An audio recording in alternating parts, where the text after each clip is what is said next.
दोस्तों, इन्यू जर्नीज के इस नए पड़ाव में आप सबका स्वागत है और स्वागत है हमारे आज के खास मेहमान का, हमारे आज के खास हम सफर का, यानी कि मोना आंबेगांवकर का।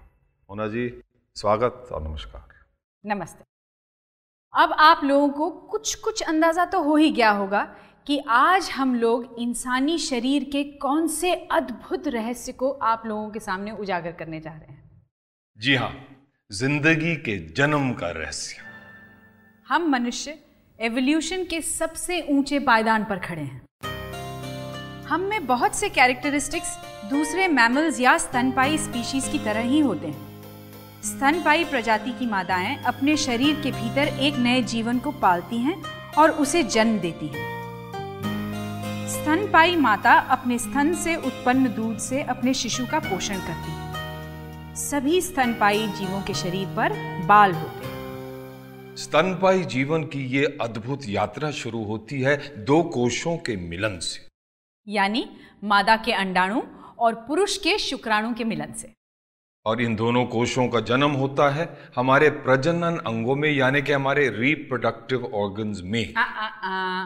इतनी जल्दी नहीं, हमें शुरुआत करनी है शुरू से।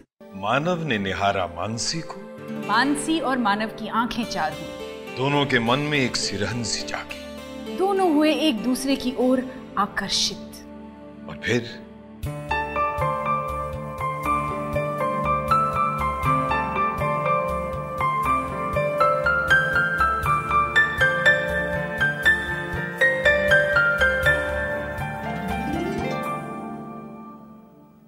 अब इसी दृश्य को बायोलॉजिकल साइंस या जीव शास्त्र विज्ञान के दृष्टिकोण से देखते हैं। वाह! जब मानव और मानसी करीब आए तो उन दोनों के मस्तिष्क ने एक छोटी सी ग्रंथि यानी पिट्यूटरी ग्लैंड को संकेत भेजा, जिसके जवाब में पिट्यूटरी ग्लैंड में फेरोमोन्स नामक रसायन सक्रिय हो उठे। रक्त की वाहिनियों द्वारा ये रसायन पूरे शरीर में फैल गए और इससे आकर्षण और कामवृत्ति की अनुभूति हुई। हमारे इस शरीर में बदलावों का सिलसिला हर पल जारी रहता है। अधिकांश बदलाव हार्मोन्स के कारण होते हैं। शरीर के विविध एंडोक्राइन ग्लैंड्स इन्हें उत्पन्न करते हैं और इनको नियंत्रित करता है हमारा मस्तिष्क। जन्म से पहले ही हमारे सारे प्रजनन अंग पूर्ण रूप से तैयार हो जाते हैं, लेकिन इन्हें मैच्योर और परिपक्व करने का काम करते हैं विशेष सेक्स हार्मोन्स। प्यूबर्टी नामक ये प्रक्रिया एक खास समय पर शुरू होती है। यही वो समय है जब मानव और मानसी ने बाल अवस्था से किशोर अवस्था में प्रवेश किया। मानसी की प्रजननशील जीवन की कहानी तो काफी जटिल है। वहां मानव को प्रकृति ने किन नियमों से रचा है, आइए देखिए। मानव ने किशोर अवस्था में कदम रखा 12 या 13 वर्ष की उम्र में। शरीर पर बालों का उगना, प्रजनन अंगों का विकास, आवाज में भारीपन और चेहरे पर दाढ़ी मूंछ के चिन्ह उभरना। आखिर ये क्या क्या हो रहा है हमारे हीरो के साथ। मानसी की ही तरह मानव के मस्तिष्क में स्थित पिट्यूटरी ग्लैंड ने सेक्स हार्मोन्स उत्पन्न किया, जिसे टेस्टोस्टेरोन कहते हैं। ये टेस्टोस्टेरोन अन्य बातों के अलावा इस बात का भी ख्याल रखेंगे कि मानव की कदकाठी और मसल्स मजबूत हों और ऊंचाई मानसी से अधिक हो। मानव के प्रजनन अंग के दोनों ओर है टेस्टिकल्स। इनके भीतर टेस्टिस नामक सेक्स ग्लैंड्स होते हैं, जो वास्तव में शुक्राणुओं का उत्पादन करने वाले विशाल कारखाने हैं। यहाँ हर क्षण 1000 स्पर्म उत्पन्न होते हैं, यानी कि दिन भर में करीब 1 करोड़ से भी ज्यादा। नए जीवन का निर्माण एक अंडाणु और एक शुक्राणु के मिलन से होता है, जबकि मानसी के शरीर में हर माह एक ही अंडाणु का निर्माण होता है, तो मानव के शरीर में हर रोज करोड़ों शुक्राणुओं का निर्माण क्यों? वाह, ये आपने सवाल बहुत अच्छा पूछा। Thank you. अब इसके जवाब में मैं आपका परिचय करवाना चाहूंगा विश्व विख्यात साइंटिफिक और medical photographer doctor Leonard Nielsen से, जिन्होंने आज तक इंसानी नजरों से छुपी हमारे शरीर के भीतर की रहस्यमय दुनिया को स्कैनिंग, इलेक्ट्रॉन माइक्रोस्कोप और फाइबर ऑप्टिक्स जैसी तकनीकों से फिल्म पर उतारा। 1965 में इन्होंने स्त्री और पुरुष के प्रजनन अंगों के भीतर अपने कैमरे की आंख पहुंचाई और उस देवनीय क्षण को फिल्म पे उतारा जब स्पर्म और ओवम के मिलन से एक नए जीवन की रचना होती है।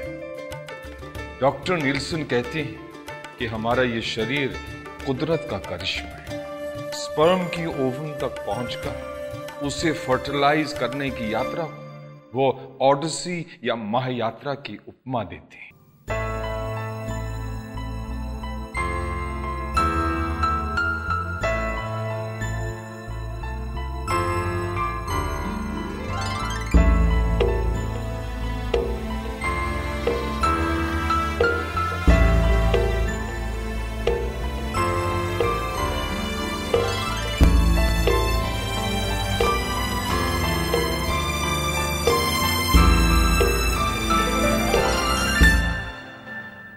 मिलन के समय लगभग 3000 करोड़ शुक्राणु स्त्री के सर्विक्स में प्रवेश करते हैं और इनकी होड़ लगती है उस एक अंडाणु तक पहुंचने के लिए जो फैलोपियम ट्यूब में इंतजार कर रहा है। शुक्राणुओं की इतनी बड़ी संख्या होने के कई कारण हो सकते हैं। पहला तो यह कि वजाइना के एसिडिक वातावरण में 1/4 से भी अधिक स्पर्म नष्ट हो जाते हैं। दूसरा, शायद ये अपनी तेज रफ्तार से भी ज्यादा तेज तैरने के लिए ग्रुप्स बनाकर एक दूसरे को आगे धकेलते हैं। ये जल्दबाजी इसलिए क्योंकि स्पर्म तो 72 घंटे तक एक्टिव रहेंगे, लेकिन ओवम की जिंदगी सिर्फ 12 घंटों की होती है। तीसरा कारण यह है कि लगभग आधे से ज्यादा स्पर्म्स में कोई न कोई खामी होती है, जैसे कि 2 पूंछें या फिर टूटी हुई गर्दन।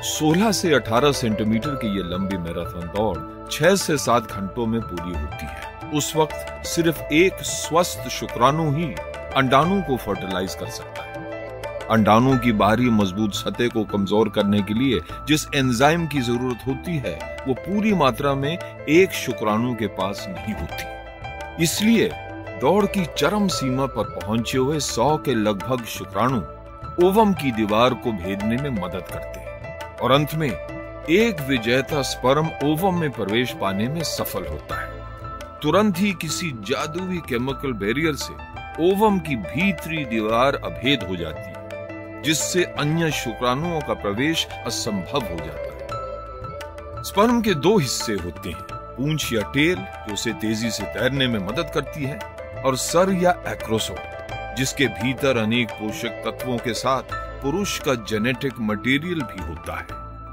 ओवम में प्रवेश पाते ही स्पर्म की पूंछ कटकर अलग हो जाती है और उसका क्रोमोसोमीय तत्व ओवम के तत्वों के साथ घुल मिल जाता है। अंडाणु और शुक्राणु के सभी 23 क्रोमोसोम्स आपस में मिलकर मानव प्रजाति के पूर्ण निर्माण के लिए आवश्यक 23 जोड़े यानी कि 46 क्रोमोसोम्स बनाती हैं। इसी समय ये निश्चित हो जाता है कि होने वाला जीव लड़का होगा या लड़की। अंडाणु और शुक्राणु की न्यूक्लियाई जुड़कर एक फर्टिलाइज सेल बनती है। लगभग 12 घंटों के पूर्ण विराम के बाद ये सेल अब बंटने लगती है, 1 से 2, 2 से 4, 4 से 8। यूं सेल डिवीजन की प्रक्रिया से कोशिकाओं का एक खोखला समूह रचित होता है जिसे ब्लास्टोसिस्ट कहते हैं। अगले 7 दिनों में यह ब्लास्टोसिस्ट धीरे धीरे आगे बढ़कर गर्भाशय में पहुंचता है और गर्भाशय की नरम सतह से जुड़कर मां के खून से ऑक्सीजन और पोषण पाने लगता है। उस अद्भुत यात्रा की चरम सीमा पर पहुंचने के बाद एक नई यात्रा शुरू होगी। उस एक कोशिया जीव का करोड़ों अरबों कोशों में विकसित होना, मां के गर्भ में हर अंग का अपनी अपनी जगह पर सही विकास, और फिर 9 माह और 9 दिनों की इस लंबी महायात्रा के बाद गर्भ के शांत और जलीय वातावरण से निकलकर हमारी इस चकाचौंध रोशनी भरी दुनिया में जन्म।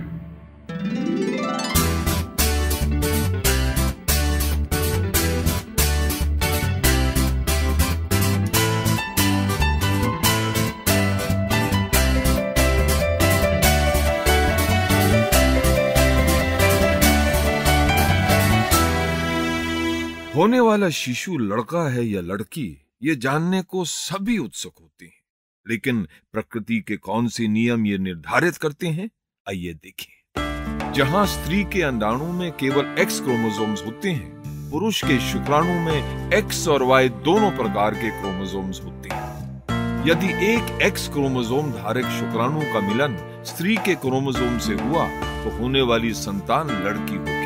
हाँ, यदि पुरुष के वाई क्रोमोसोम धारक शुक्राणु से स्त्री के एक्स क्रोमोसोम का मिलन हुआ तो भावी संतान लड़का होगी। विशेषकर हमारे देश में होने वाली संतान लड़का ही हो, इसकी चाह अधिक होती है। लड़की को जन्म देने पर माता को अनेक तानों को झेलना पड़ता है, जबकि वास्तविकता तो यह है कि होने वाली संतान का लिंग निर्धारण पिता से होता है।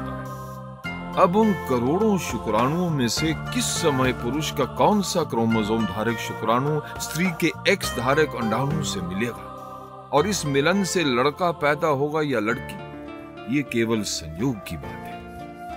अब हर माँ बाप की तरह मैं और मेरी बेगम भी बहुत चिंतित हुए जब हमारी दूसरी औलाद होने वाली थी। हमारी पहली औलाद लड़का हुआ और हमने चाहा कि दूसरी औलाद लड़की हो, और हमने नाम भी सोच रखा था बहुत ही सुंदर, अफशान। लेकिन फिर एक अक्लमंद आदमी ने मुझसे ये पूछा कि टॉम भाई, अगर औलाद लड़का निकला तो क्या नाम देंगे आप? तो मैंने फटाक से कहा, अफसोस। वो बेपरवाह है, कितना खालिक तकदीर भी, लेकिन वो अफशां ही हुई और आज वो 19 साल की है, बहुत ही खूबसूरत है और कोई अफसोस नहीं है। जय हिंद।